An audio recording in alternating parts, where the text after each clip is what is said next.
चातुर्य तुझी ही धडाडी, आकाश पाठीवरी झेप वेडी, मनातील स्वप्ने साकार करता तुझ्यातील स्वत्वास येते उभारी, तुझे चांदण्याचे आकाश हळवे तू पेलून धरतेस क्षितिजास भाळी, तुझे चंद्र तारे उजळती मनाना तू सावित्री होतेस,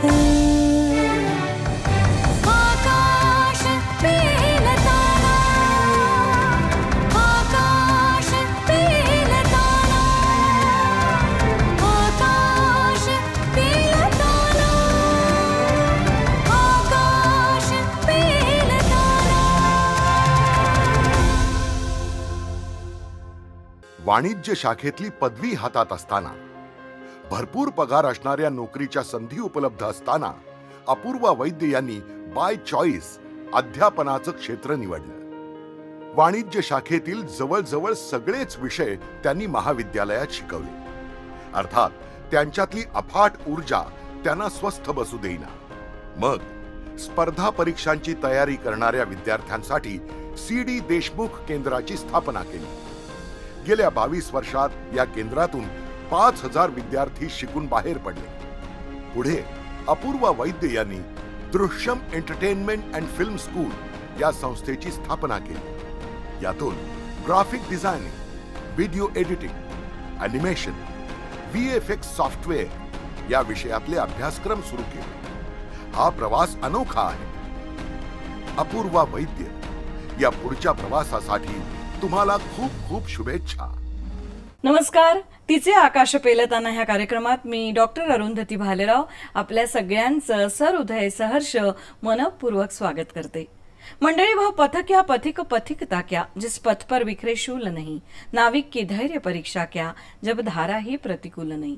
आज एकही क्षेत्र असं नाही की जे स्त्री ज्यामध्ये काम करत नाही. मग ते क्रिकेटचं क्षेत्र असो, ज्वेलरीचं क्षेत्र असो, किंवा अगदी अनाथांची नाथ झालेली सिंधुताई सपकाळ असो, प्रत्येक क्षेत्रामध्ये आपल्या कर्तृत्वानं स्त्रीनी स्वतःला सिद्ध केलंय.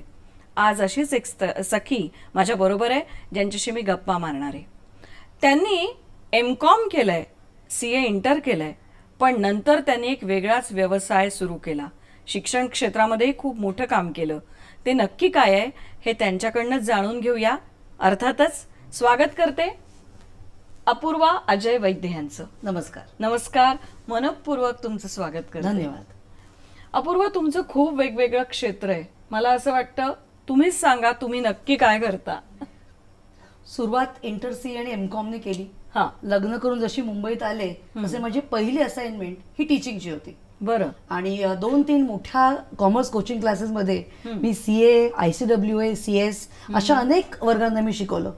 शिकवता शिकवता कुठेतरी असं मला क्लिक झालं की मला इतकं आवडतंय शिकवणं, आणि मी जे शिकवते ते इफेक्टिव्ह पण आहे, त्याचा मुलांना फायदा होतोय.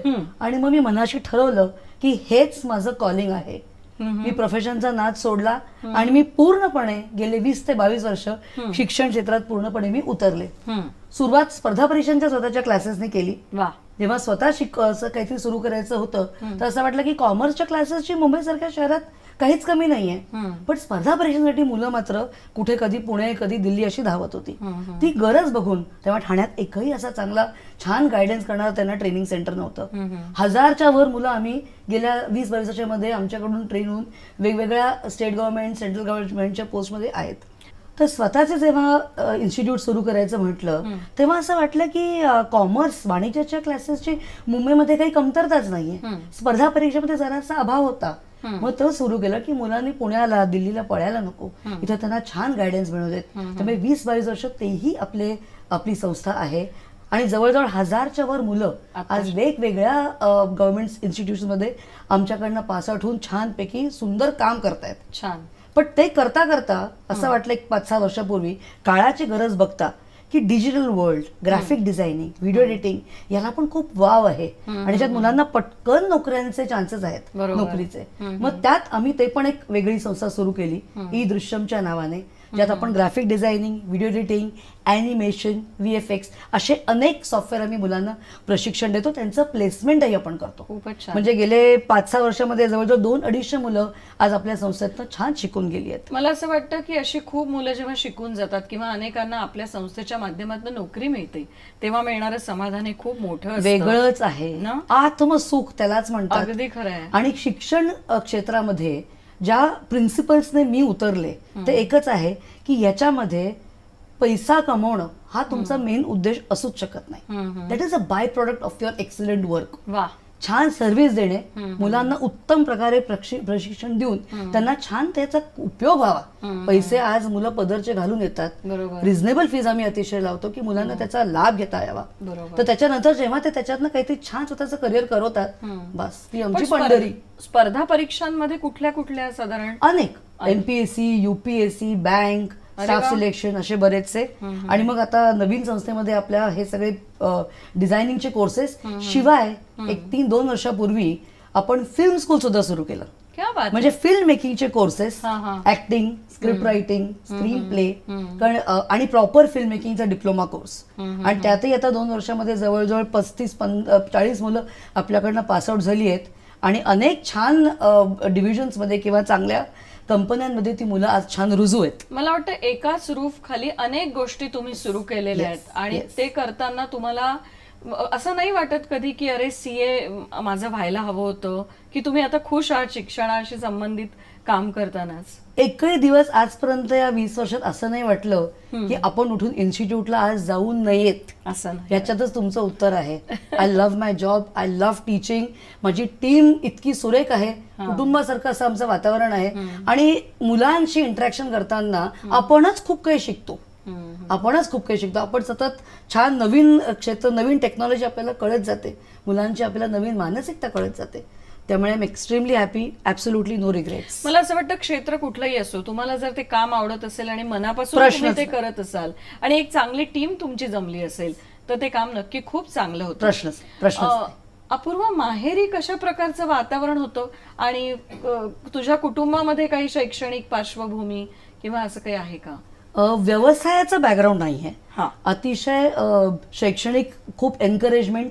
माझ्या बहिणी अतिशय उच्च शिक्षित आहेत, माझे आई वडीलही आणि सासरकडची पण सगळी मंडळी. अतिशय अनुकूल परिस्थिती करिअर घडवायला आहे. पण व्यवसायाचा ॲज सच बॅकग्राऊंड नाही. सगळे नोकरीदार सॅलरीड जण होती. पण मी जेव्हा 18व्या वर्षी आर्टिकलशिप करायला लागले CAची, तेव्हा अनेक बिझनेस हाऊसेसमध्ये मी त्यांच्याबरोबर काम केलं. तिथे कुठेतरी मला ती प्रेरणा मिळाली, एक स्फूर्ती मिळाली की अरे स्वतःचं काही सुरू केलं तर केवढ्या आपल्या आयडियाज आपल्याला एक्झिक्यूट करता येतील.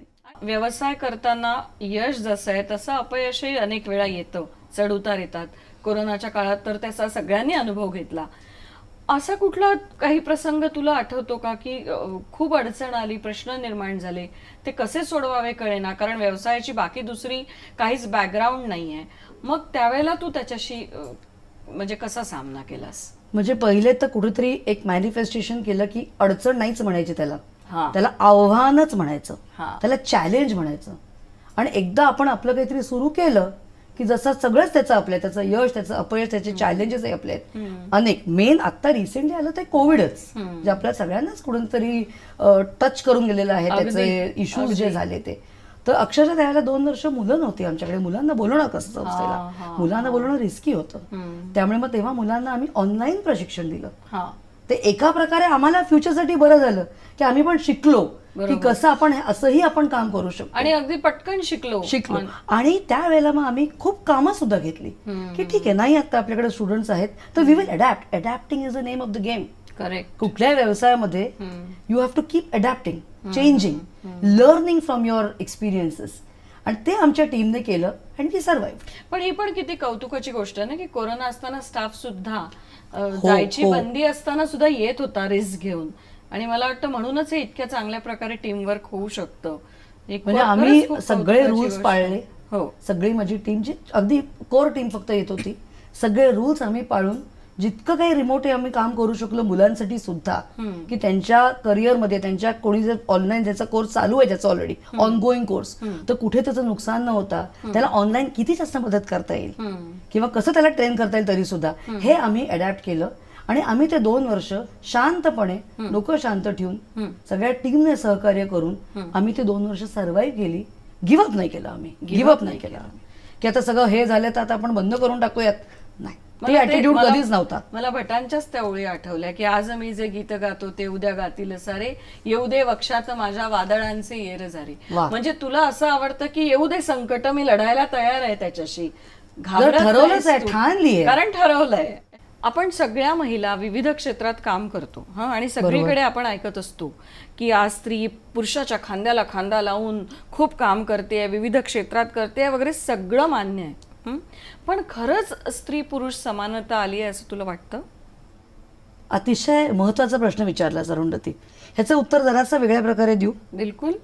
भारत हा एवढा कॉम्प्लेक्स देश आहे आपला की तुझी आणि माझी जी आजची परिस्थिती आहे ते एखाद्या खेड्यातल्या कोपऱ्यातल्या स्त्रीची पण आहे का?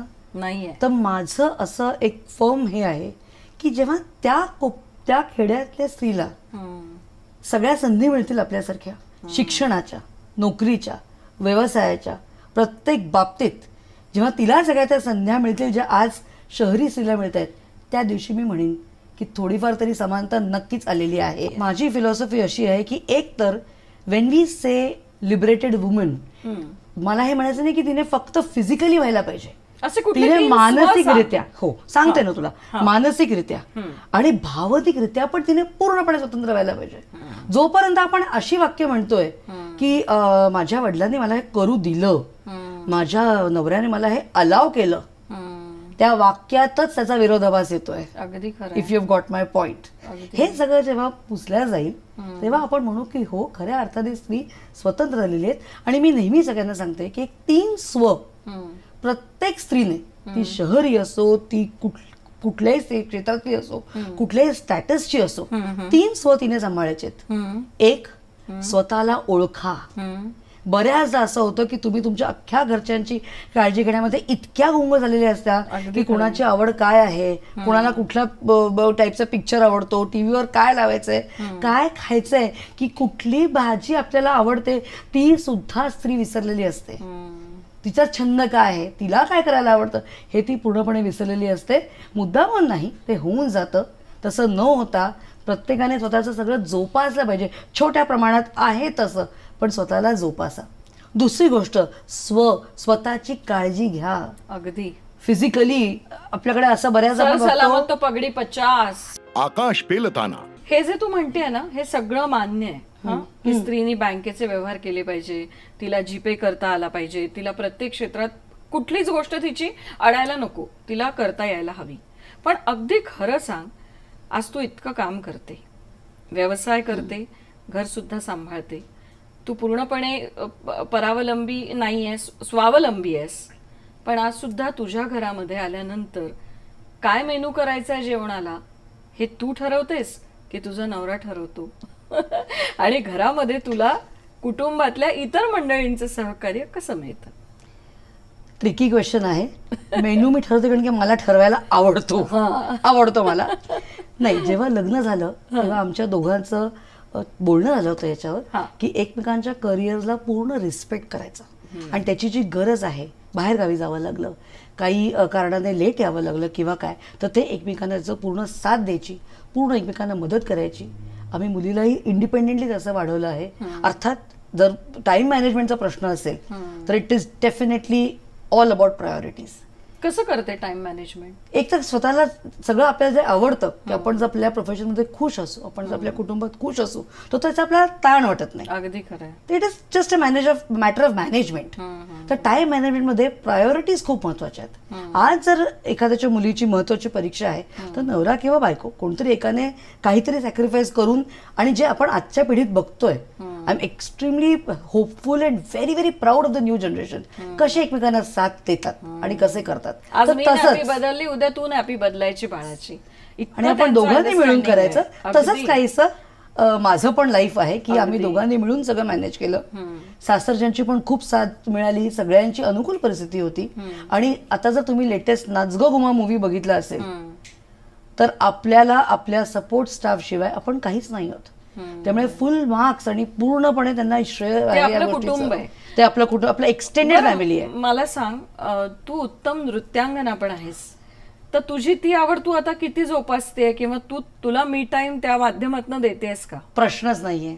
ती एक अशी गोष्ट आहे की जी मी अजिबात सोडलेली नाहीये, कारण ते माझं टॉनिक आहे. ते माझं टॉनिक आहे.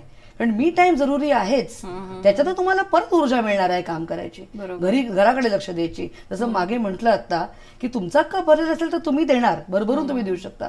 तर डान्स, मी स्वतः एक ट्रेंड भरतनाट्यम डान्सर आहे, माझी मुलगी पण आहे भरतनाट्यम. आणि कुठेही डान्सचा मला मौका मिळाला तर मी चौका मारते, मी तो चान्स सोडत नाही. अतिशय मला बरं वाटतं, फ्री वाटतं मला. काय जे असेल ते, एखाद्या फ्रेंडच्या मुलीच्या किंवा मुलाच्या संगीतमध्ये किंवा काही रोटरीज आमच्या असेल, I am a proud Rotarian, तर जिथे चान्स मिळेल तिथे ते. आणि बाकी मग मी टाइम मध्ये फॅमिली फ्रेंड्स बरोबर वेळ छान घालवायचा, व्यासंग, सुंदर सगळ्या प्रकारचं म्युझिक ऐकायचं, सगळं जुनी मराठी, आपली हिंदी गाणी, सगळी गीतं, आपलं इव्हन आजकाल मुलांना जे आवडतं तेही ऐकायचं, त्यांच्याकडून पण नवीन, म्हणजे जुनं आणि नवं सगळं शिकण्यात आणि त्याचा आनंद घेण्यात मूवीज आणि वाचन सुद्धा.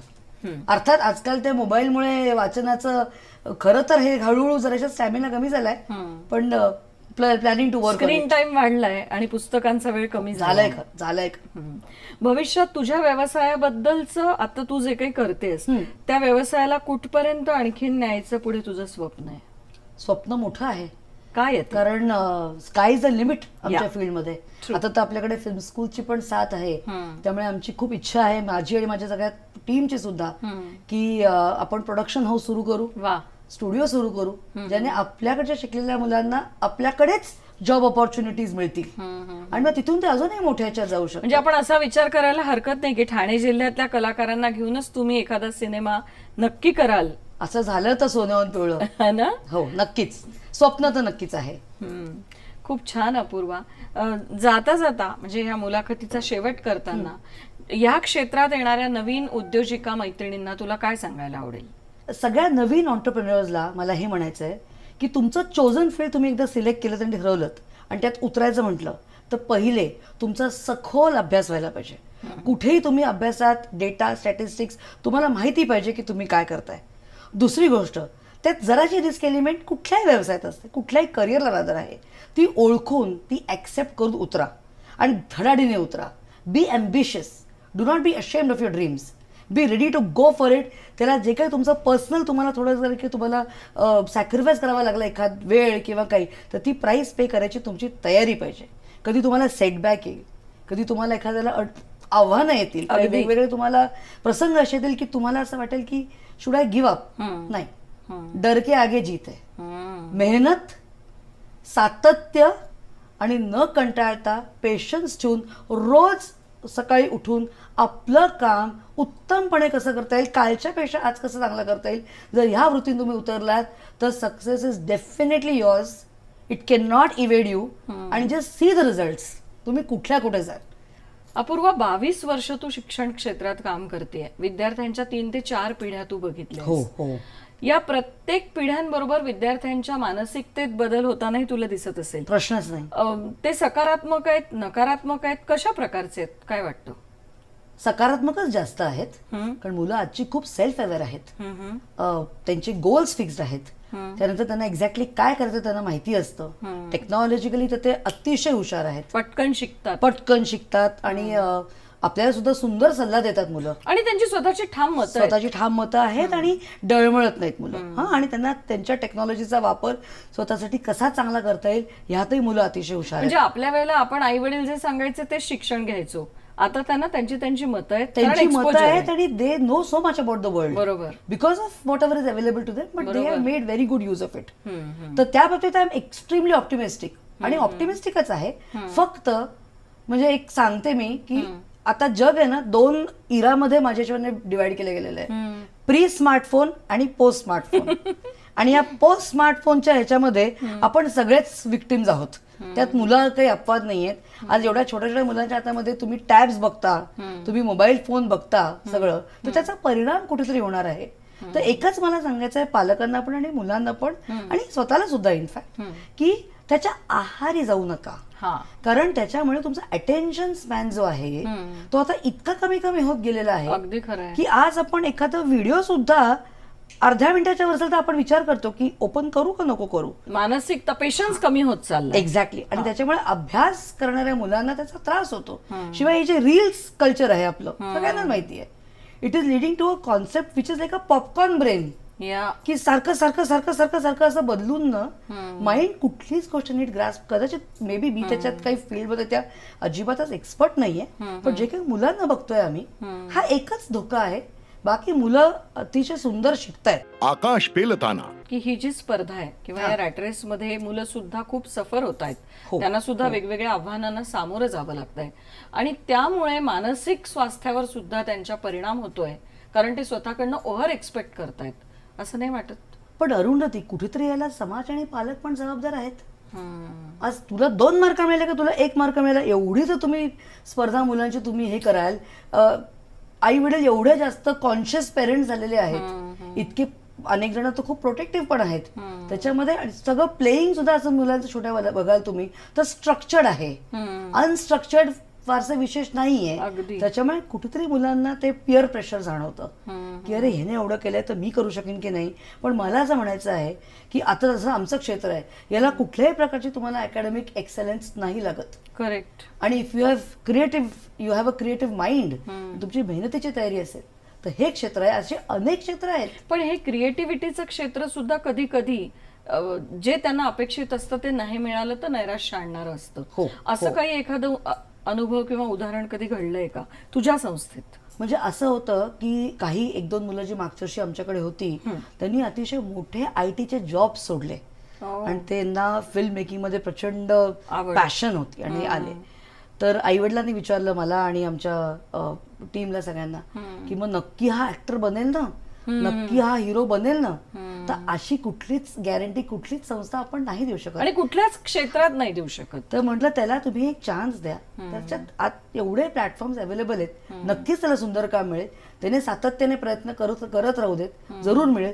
पण मुलांनी सुद्धा आपला एखादा प्लॅन बी तयार ठेवला पाहिजे की काय आहे बाबा, जर आपल्या मागे कुशन नाहीये तर येस किती वयापर्यंत मग मी प्रयत्न करायचे आणि मग साईड बाय साईड मी काहीतरी पैसे कमवायला, मी माझ्या पायावर उभं राहायला काय करता येईल त्याचा प्लॅन मी मुलांनी सुद्धा विचार आम्ही गाईड करतो मुलांना. तुमच्याकडे कुठल्या वयोगटातले विद्यार्थी जास्त प्रमाणात येतात? आमच्या साधारण 10वी-12वी पासून ते 35-40 काही लोक तर सिनियर सिटीजन्स पण आमच्याकडे शिकायला येतात. आणि ही जी 10वी-12वीतली मुलं असतात यांचं मग हे या क्षेत्राशी संबंधित ते जेव्हा शिक्षण घेतात तेव्हा त्यांचं समुपदेशन सुद्धा तुम्ही करता? हो. इनफॅक्ट टीचिंग क्षेत्राचा हा सगळ्यात मोठा एक प्लॅटफॉर्म तुम्हाला आहे की तुमचा दिलेला विषय जे काही आपल्याकडे शिकायला मुलं येत आहेत त्याच्या व्यतिरिक्त त्यांची पर्सनॅलिटी डेव्हलपमेंट, त्यांचं कम्युनिकेशन स्किल्स, त्यांचा आयुष्याबद्दलचा अप्रोच हे थोडीशी आम्हाला अपॉर्च्युनिटी मिळते त्यांना ट्रेन करायला किंवा त्यांना मोल्ड करायला की मुलांची होलिस्टिक डेव्हलपमेंट व्हायला पाहिजे. याकडे आम्ही लक्ष देतो. मुलांची मानसिकता पण सांभाळायला पाहिजे. या सगळ्यामध्ये त्यांचं कोवळं मन इम्प्रेशनेबल एज असतं. ते सगळा विचार करून आम्ही आमचे कोर्सेस डिझाईन करतो आणि त्यांना लॅटरल टीचिंग पण आम्ही देतो. अपूर्वा, तुझ्यासारख्या एका व्यावसायिकानं इतकं सजग असणं आणि इतकं जागरूक असणं हे खरोखर खूप कौतुकाचं आहे आणि प्रत्येक व्यवसाय करणाऱ्या व्यक्तीने अशा प्रकारचा विचार केला पाहिजे असं वाटतं. मला सांग, तुझ्या संस्थेच्या मार्फत तू काहीतरी सामाजिक काम पण करतेस, तर ते नक्की काय? प्रयत्न करतो आम्ही. फुल न फुलाची पाकळी. पण मला असं वाटतं की प्रत्येकाने एका पॉइंट नंतर द जॉय ऑफ गिव्हिंग जे आहे त्याचा अनुभव आपण घेतला पाहिजे. त्यामुळे वेगवेगळ्या खेड्यापाड्यांमध्ये जिथं स्पर्धा परीक्षांची माहिती मुलांना नाहीये, एक एवढं मोठं दालन त्यांच्यासाठी आहे. म्हणजे ठाणे जिल्ह्यात की ठाणे जिल्ह्यात खोपोली अनेक ठिकाणी आम्ही कॅम्प्स घेतो. तिथं त्यांना स्पर्धा परीक्षांचं दालन हे त्यांना करिअरसाठी किती महत्वाचं आहे, त्यांच्यासाठी किती परीक्षा आहेत ह्याचे आम्ही कॅम्प्स घेतो. शिवाय इव्हन डिझाईन, एडिटिंग वगैरे जे आमचं क्षेत्र आहे त्यात सुद्धा ज्या मुलांना कोर्स करायची खूप इच्छा आहे पण त्यांना ते तसं त्यांची फायनान्शियल बॅकग्राऊंड नाहीये, त्यांच्याकडे मी स्कॉलरशिपची सोय पण केलेली आहे. शिक्षणाचं मंदिर आपण आपल्या इन्स्टिट्यूटला समजतो, त्यात आलेल्या विद्यार्थ्याने परवडत नाहीये म्हणून कोर्स करता येऊ नये, त्याला म्हणजे जमत नाहीये हे असं कधी होऊ नयेत अशी इच्छा आहे. त्यामुळे आमच्याकडून जे काही छोटं पॉसिबल आहे ते आम्ही करायचा पूर्ण प्रयत्न करतो. तुमची संस्था म्हणजे सबके लिए खुला है मंदिर ये हमारा सारखं आहे नाही का, की कुणी या इथे शिक्षण घ्या, ज्याला यायचंय त्यांनी या, ज्याला जमत नसेल त्यांच्यापर्यंत आम्ही येऊन शिक्षण देतो. आतापर्यंत ह्या सामाजिक उपक्रमातनं किती गरीब विद्यार्थ्यांना याचा लाभ झाला असेल? म्हणजे आम्ही स्कॉलरशिप जी देतो मुलांना त्या दरवर्षी 10 मुलांना आम्ही स्पर्धा परीक्षा स्कॉलरशिप दिलेली आहे आणि ई दृश्य मार्फत जे आहे ते आता या गेल्या 4 वर्षांमध्ये 50 मुलांनी तरी याचा पूर्णपणे लाभ घेतलेला आहे. छान, अनेक लाभार्थी आहेत त्याचे, खूपच छान, वेगवेगळ्या पद्धतीने आम्ही त्यांना लाभ मिळवून दिलेला आहे. मस्त अपूर्वा, खूप मस्त वाटतंय तुझ्याशी बोलून. भविष्यातल्या तुझ्या सगळ्या उपक्रमासाठी खूप खूप शुभेच्छा. मंडळी, या आहेत अपूर्वा वैद्य. मला अपूर्वा म्हणजे उत्साहाचा आणि चैतन्याचा धबधबा वाटते आहे. त्यांच्याकडे पाहून मला म्हणावंसं वाटलं की साथी हात बढाना साथी रे, एक अकेला थक जाएगा मिलकर बोझ उठाना. त्यांच्या सगळ्या टीमला घेऊन ते अत्यंत चांगलं काम आपल्या क्षेत्राच्या माध्यमातून, आपल्या व्यवसायाच्या माध्यमातून, शैक्षणिक क्षेत्राच्या माध्यमातून करतायत. त्याचा समाजातल्या अनेकांना नक्की फायदा होईल ही खात्री आहे. अर्थातच कार्यक्रमाचा शेवट होतोय. अपूर्वा, तुमचे मनपूर्वक धन्यवाद. आज तुमच्याकडनं आम्हाला फार चांगली माहिती मिळाली आणि तुमच्या माध्यमातून अनेक विद्यार्थ्यांपर्यंत नक्की तुमचे मोलाचे विचार या माध्यमातून पोहोचतील ही खात्री आहे. मंडळी, कार्यक्रम थांबवतोय पण अर्थातच वेळ आहे डी.पी. म्हैसकर फाउंडेशनच्या अध्यक्षा सुधाताई म्हैसकर यांचा मोलाचा कानमंत्र ऐकण्याची. मैत्रिणींनो, आज मी तुम्हाला सगळ्यात महत्वाचा गुरुमंत्र देण्यासाठी प्रयत्न करणार आहे. ती गोष्ट म्हणजे अशी की कधी अपयशाने खचून जायचं नाही. स्वतःचं आत्मपरीक्षण केल्यानंतर आपल्याला अपयश येण्यामध्ये कोणकोणत्या गोष्टी कारणीभूत झाल्या हे आपल्याला कळलं तर मग त्या आपण टाळायचा नक्की प्रयत्न करावा. आपल्याला अपयश आलेले मार्ग आपण टाळले तर आपल्या व्यवसायात आपण पुढे नक्की यशस्वीपणे पुढे जाऊ शकतो. दुसरी गोष्ट म्हणजे यशाने खचून न जाता दुसरा मार्ग आपल्याला कुठे सापडतोय का हे बघून त्या मार्गाकडे वाटचाल करणं अधिक महत्वाचं आहे.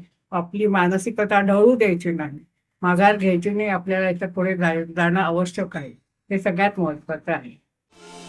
तुझे चांदण्याचे आकाश हळवे, तू पेलून धरतेस क्षितिजा सभाळी. तुझे चंद्र